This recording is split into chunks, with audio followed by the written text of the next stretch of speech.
My next guest, Florida Senator Marco Rubio, has been under sustained attack from the Cruz campaign in recent days. In fact, take a look at this ad they put out on Rubio's immigration stance. I am not, and I will never support, never have and never will support any effort to grant blanket legalization amnesty. Marco Rubio was part of a gang of 8 trying to secure amnesty. One of the architects of the plan, Senator Marco Rubio, you are giving legal status to people who have broken the law. It was Marco Rubio that was a member of a gang of 8 and Ted Cruz that wasn't.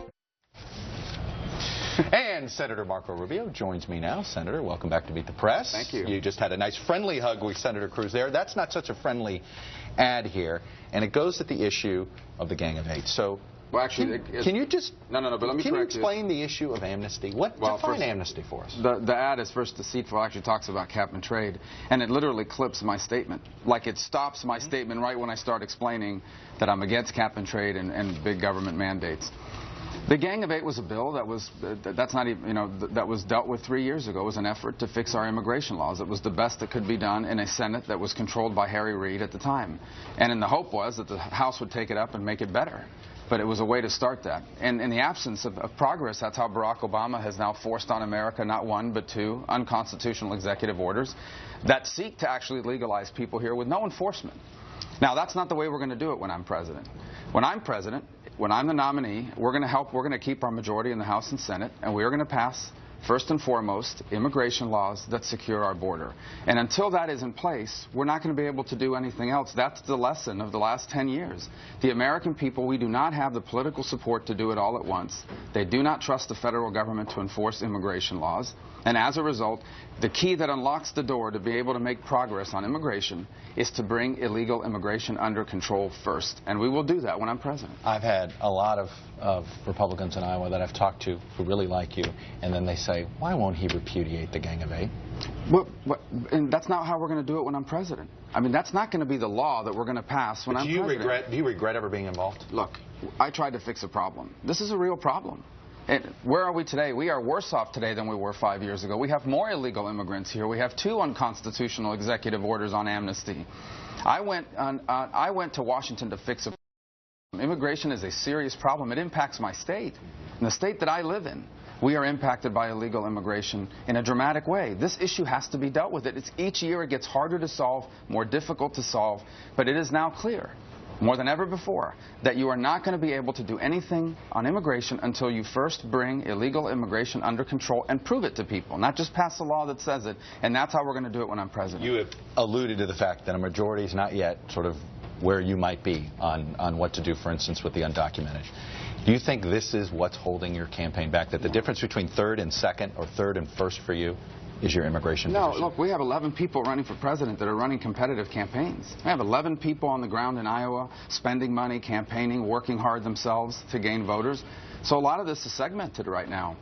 Ted Cruz is clearly the front runner in Iowa. I mean, he has 10,000 volunteers. He spent millions of dollars here. He got every endorsement that he wanted.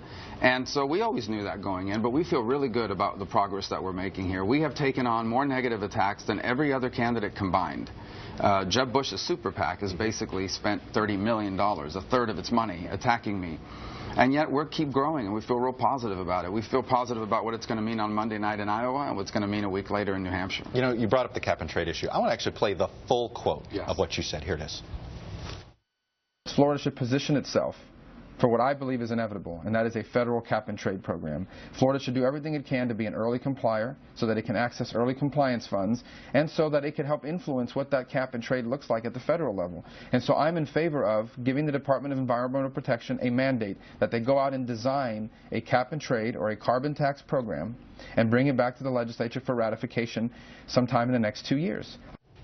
All right, we gave you full context there. No, you didn't. You cut it. There's more after that. There's even. Well, explain. It does come across as you're saying it's inevitable, so Florida's got to prepare. Yeah, but that's not the full clip. Well, you.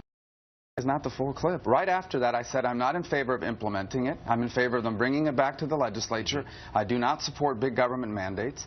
The context of that was in 2006 and 7 when the leading candidates for president were John McCain, Barack Obama, Hillary Clinton. All three supported cap and trade. Right. And I was the Speaker of the House, and I said there is a chance that the federal government will pass cap and trade. I'm not in favor of it, but if they do, we have to be prepared to comply with that requirement, even if we don't like it. And I don't want it to cost the state of Florida money to have to comply. Everyone knew it. The Democrats knew that position. When Charlie Crist proposed cap and trade, I was the first person to speak out against it in a full op-ed in the Miami Herald. But you didn't play the full clip. There's even more. Right after that, there's even more. But you know, this gets at sort of what I think is the challenge for all of you, all of the candidates on both sides. Is you're basically saying, look, you got to sometimes govern with what you have, not with what you want. Right. But the voters. They want more than that. The voters seem angry. They see it. They're not satisfied with this idea that you got to work with what you have in Washington, not with what you want. I don't think that's true. I think voters understand that to solve problems is going to take the ability to work with people that you don't agree with on a bunch of other issues. We're not going to compromise on principles. They're not rewarding those candidates. I think people understand my higher education ideas. I think student loan debt in America is a huge problem. We're not going to have free college, but I do think there's a bipartisan way to work on helping with student loan debt. That's why I work with Mark Warner on it, and I've worked with other people on this sort of issue. There are issues that we're not going to agree on. Repealing Obamacare. That's why we have elections. So I think if there's a chance to work together, and you don't have to betray your principles, you work together. But there are issues where you can't do that, and that's why we have elections and debate and all those sorts of things in America. Why are you personally the most popular Republican candidate, pretty much here, and you and Ben Carson neck and neck here, but overall, nationally, you have the highest favorable rating? Why aren't you ahead? Again, I think it goes back to the fact that there are now 11 people running for president of the United States, running competitive campaigns. I mean, these are not third-rate candidates. These are former governors, CEOs of major companies, serious people, and former Senator Rick Santorum.